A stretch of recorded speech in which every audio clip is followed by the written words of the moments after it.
And my art is a dance with the world. I mean, I want to dance. I really want to get out to other countries and do it. You got to dream. You got to dream big, and you got to realize that's going to take a long time. But it's persistence. Most people just give up. They lay around and they find some reason to cripple themselves and kind of self-destruct. And you hope you made some kind of difference or affected people along the way. I mean, I think that's what it's about, is getting other people to look at it and go, that's different. Hey, it can be done. I lead a fairly silly life. I mean, it's but that's what I like. I like getting up in the morning and not how you see. I didn't dress up for this interview. This is me.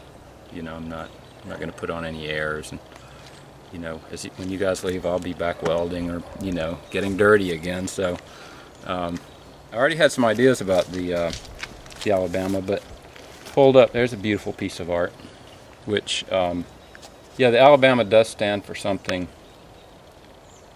heroic, and I mean it was World War II was a steel wave, and maybe that's one reason I like steel. I love steel so much. I've got shells back here from World War II, from ships fired. I don't know where, but I can find out where those shells were fired. And so the history of metal fascinates me. Long before this metal was here, all metal was created in a supernova.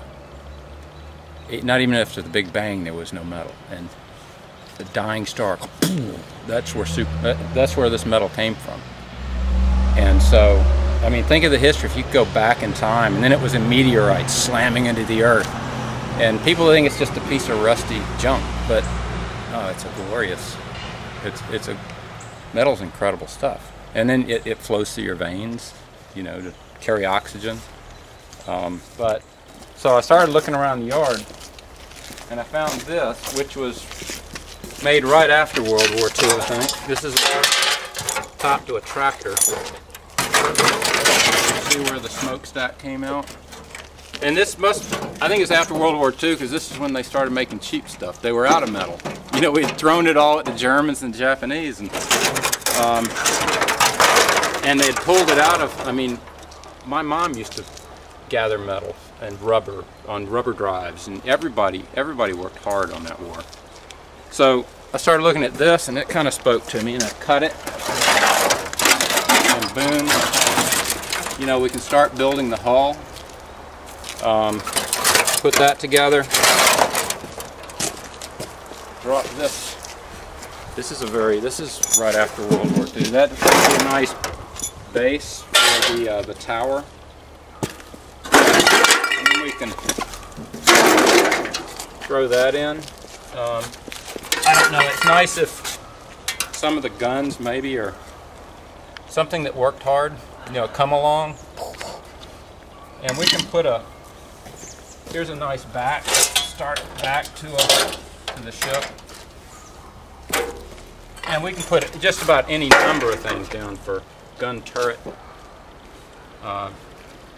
bases, and I haven't quite figured out a tower yet, but that's pretty easy, to go up with. We can just keep building up and then add little pieces on. So I haven't really put this together. And I'll probably put some wood in here, something to really hold it all together. And then this whole thing, I think, will go up on here.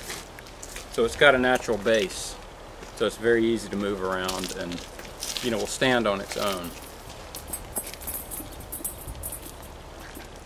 But that's the start of it there. So it'll be a nice, about a 6-7 foot USS Alabama.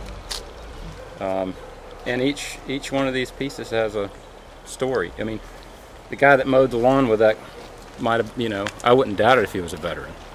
The guy with the tractor might have been on Iwo Jima. These guys, a lot of guys went, I had members of my family that went. And I had an uncle of mine land on D-Day. So, I mean, it's a heartfelt thing, A lot of good people didn't come back. I'm doing this thing for Committee on Public Art. I had to make 2 flounders. Well, they hand you a flounder, and you're supposed to make something out of them. So I started this about 3 days ago, and just said I tried to do them in a day. So I tried to do both of these in a day, and that didn't work. One day turned into 2, and 2 turned into 2.5. But there they are. They're done. It's a little unreal. You know, well, they force I'll you. get them out of here.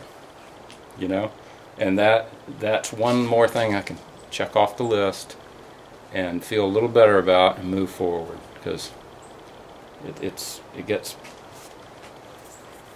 good that I'm working so much. I'll say that, but it does get a bit. You know, I work 7 days a week. I don't stop, and I doubt I'll be able to retire. You know, I'm just going to work. But I think most people, retirement is kind of a new idea anyway. I mean, they didn't start. The guys in World War II, they work till they drop. You know, here's another little piece that I found that sure looks like a boat to me. You know, so I'm going to make a really small, put some guns on it. Now this is just a drill bit, but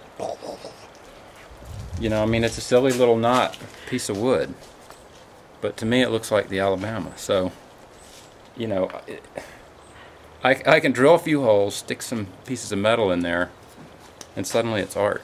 But the truth is, this is already art. You know, it's nature's art. Everybody takes everything so seriously. It is serious, but everything's 50-50. You can't have good without bad. You can't have up without down, right without left. You know, so serious and frivolous too. I mean, it's all balanced. I started doing this stuff when I was a kid.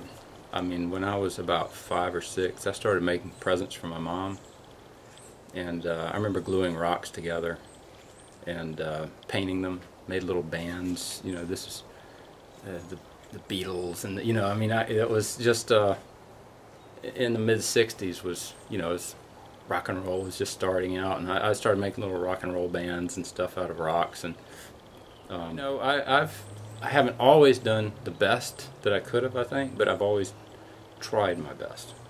You know, I always give it 100%, no matter what I do. And I think a reputation's a chain, you know, and it's going to break at the weak link. So you got to make sure what you do is always, you know, a strong link, I think. Take everything you do seriously and work hard. I've got a big pile out back there my son came down and said, "What's this?" I said, "I don't know. It's kind of growing." You know, I mean, sometimes I'll just start throwing pieces that kind of have energy to them, that want to be together. It's almost like a magnetic force. And I've got a piece up in the Huntsville Museum right now that was like that. It's a 30-foot sculpture with like a 6-foot owl on it. And it's right on the corner of the Huntsville Museum. It looks great. And I started it 30 days before I had to deliver it. And they didn't really know what they were getting. And so, you know, and all these pieces, they were all there. They were all already. I could almost turn around, just reach down and pick it up. And I'm not saying it was predestined or anything, but it's just, I guess I spent my life collecting things, and I'm kind of a master of chaos, you know. I bring order to chaos, somewhat. I mean, these pieces are chaotic in themselves, but I mean, chaos is, you know, entropy, physics. Broken cups never put themselves back together. You know, everything will always go toward chaos. But it's bizarre in a universe ruled by chaos that everything is so orderly. You know, in the weakest element, gravity controls everything.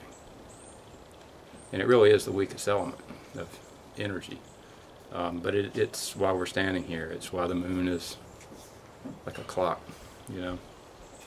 So I enjoy physics. Yeah, I was in Kazakhstan in 2003, and I walk up and there's a friend of mine walking across the tundra. I mean, just okay. Hello. Hey, you're there. I'm out in the middle of nowhere, and it was bizarre. and we were both wound up working on the same movie, so it's not that, you know, weird, but it was a weird moment. And I've had a lot of, you know, just bizarre moments like that. And I've lived a full life. If I died tomorrow, I'd be, you know, I don't want to leave my kids and all, but my wife, but I've lived, you know, I've lived enough. I mean, I'd be okay with it if I kicked off.